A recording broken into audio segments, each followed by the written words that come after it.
Hello दोस्तों, SJ कहानी सागर में आपका स्वागत है। आज की हमारी कहानी है माँ की खांसी। रात्रि के 12 बज रहे थे। माँ की खांसी का दौरा था कि रुकने का नाम ही नहीं ले रहा था। खांसी के धसके बहू बेटे के बगल वाले कमरे तक दस्तक दे रहे थे। उफ, माँ जी न खुद सोती हैं और न किसी को सोने देती हैं। बहू अलका बुनबुनाई, कानों में तकिया दबाओ और सो जाओ, और भगवान के लिए मुझे भी सोने दो, पति राजेश ने झुंझलाते हुए कहा।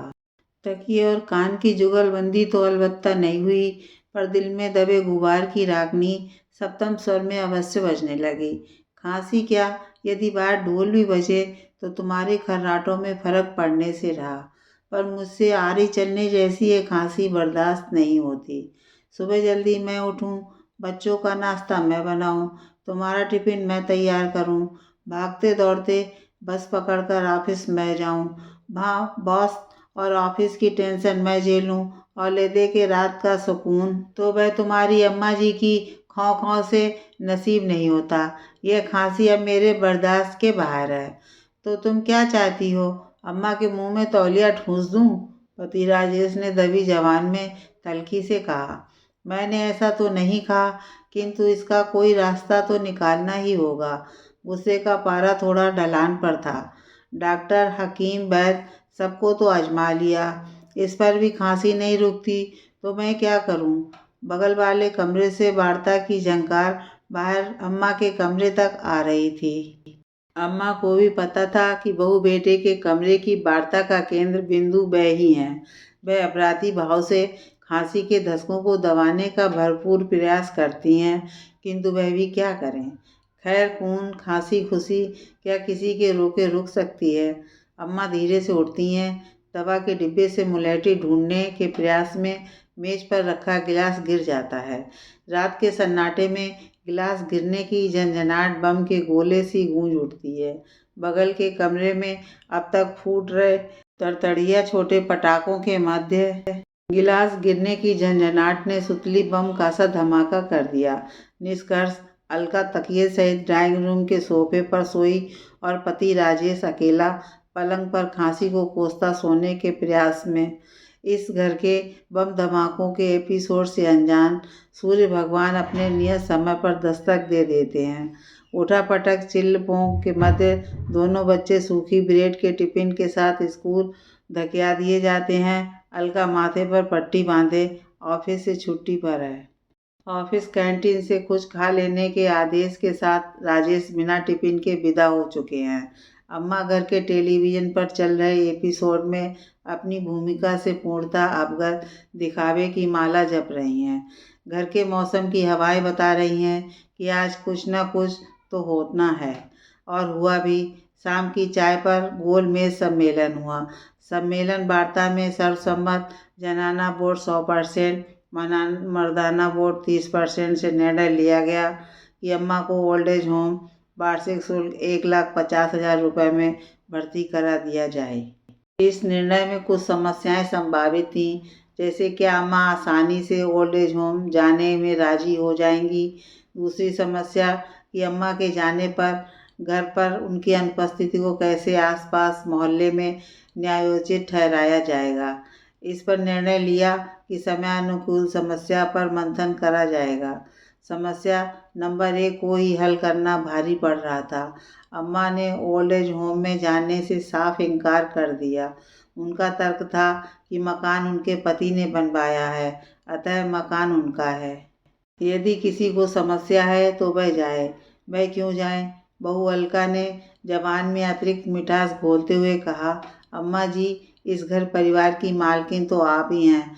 हम कोई आपको हमेशा के लिए ओल्ड एज होम जाने के लिए नहीं कह रहे।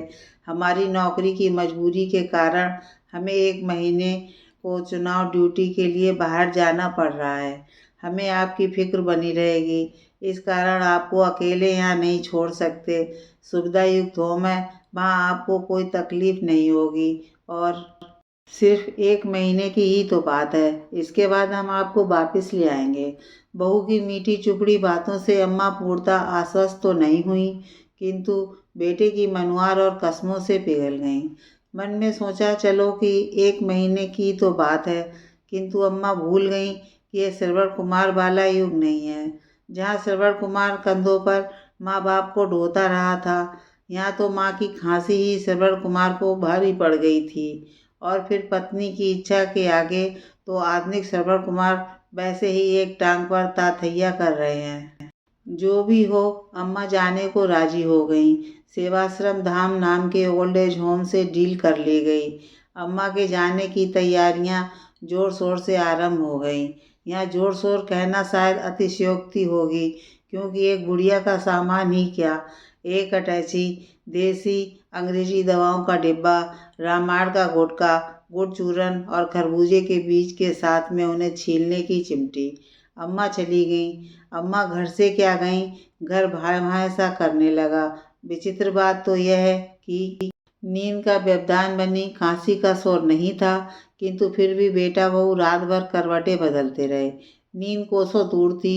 सच है कि हम दूसरों को धोखा दे सकते हैं, पर स्वयं का अपराध बोध सदैव कचोटता है। सबसे पहले काम वाली बाई ने तहकीकात के अंदाज से पूछा, आज अम्मा नजर नहीं आ रही, कहीं गई है क्या? हाँ, अपने भाई के यहाँ मुरादाबाद गई हैं, अलका ने संक्षिप्त में उत्तर दिया। भाई की उत्सुकता इस उत्तर से शांत नहीं हुई। पहले तो कभी अम्मा ने अपने भाई का जिक्र नहीं किया, और फिर अचानक कैसे जाना हो गया? तो क्या वह तेरे से इजाज़त लेके जाती, और फिर क्या हर बात तुझे बतलाई जाएगी? देख, वहाँ कोना छूट गया। अम्मा को छोड़ और ध्यान से पोंछा लगा, अलका ने तल्खी से कहा।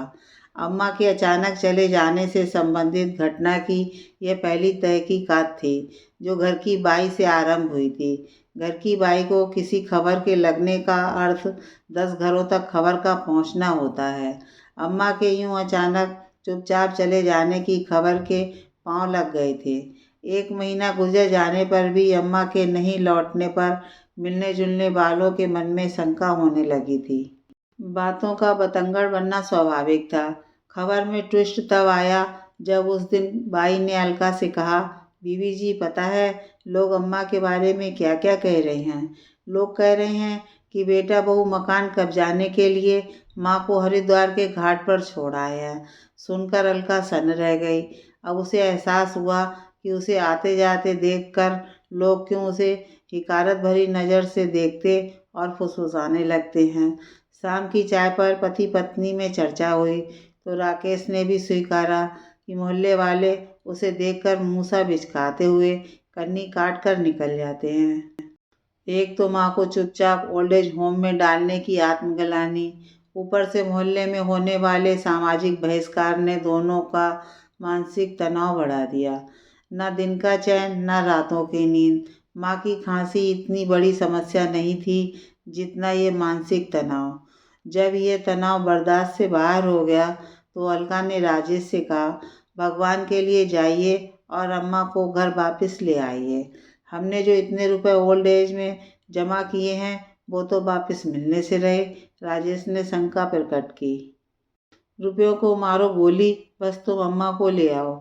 अपने कलेजे के टुकड़ों औलाद के लिए जिस माँ ने ना कभी दिन देखा ना रात, वह मात्र एक फुटबॉल बन के रह गई थी। पहले ठोकर मारो, गोल चूक गया तो अपने पाले में वापस ले आओ। राजेश ओल्ड एज होम में पहुंच गया था। ऑफिस से माँ सावित्री के कमरे की खोज खबर लेने के बाद राकेश ने देखा फूलों की बगिया के बीच पड़ी बेंच पर बैठी माँ बीज छील रही थी। राकेश को अचानक सामने देख कर सावित्री चौंक गई। मन में अनेक विचार कौंध गए। स्वयं को संयत करते मुस्कुराकर सावित्री बोली, तो तुझे माँ की याद आ गई? बहू नहीं आई? माँ घर चलो, मैं तुम्हें लेने आया हूँ।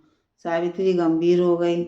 उसे उलाहना सा देते कहा, मैं क्या काठ की गुड़िया हूँ जिसकी कोई इच्छा अनिच्छा ही ना हो? जब मैं यहाँ आना नहीं चाहती थी तो मुझे भेजने का छल किया। अब जब मेरा मन यहाँ रम गया है तो वापस लेने आए हो। यहाँ सुख दुख बांटने वाली हमजोलियों से नाता जुड़ गया है। यहाँ योगा, मनोरंजन, सात्विक आहार, डॉक्टर आदि सब हैं। मैं यहाँ बहुत खुश हूँ। कान खोल कर सुन लो रज्जू, मैं अब उस घर में वापस नहीं जाऊंगी जहाँ मेरी खांसी तक से चिढ़ है और अब तो मेरी खांसी भी बिल्कुल ठीक हो गई है। किंतु अम्मा, बच्चे अपनी दादी को याद करते हैं, राजेश ने शर्मिंदा होते हुए कहा। यह भावनात्मक लॉलीपॉप किसी और को देना रज्जू, मैं अब लौटने वाली नहीं। माँ को वापस ले जाने के समस्त दांव पेच फेल हो चुके थे। इधर कुआं उधर खाई, माँ टस से मस नहीं हुई। निराश, दुखी, स्वयं से शर्मिंदा राजेश भारी कदमों से लौटने लगता है। हारे हुए जुआरी की भांति झुके कंधों से लौटते इंसान के कदम उस आवाज़ से थम जाते हैं जिस आवाज़ को अपने जन्म से सुनता और नकारता आ रहा था। ठहरो रज्जू, रुक जाओ। पूत कपूत हो सकता है, पर माता को माता नहीं होती।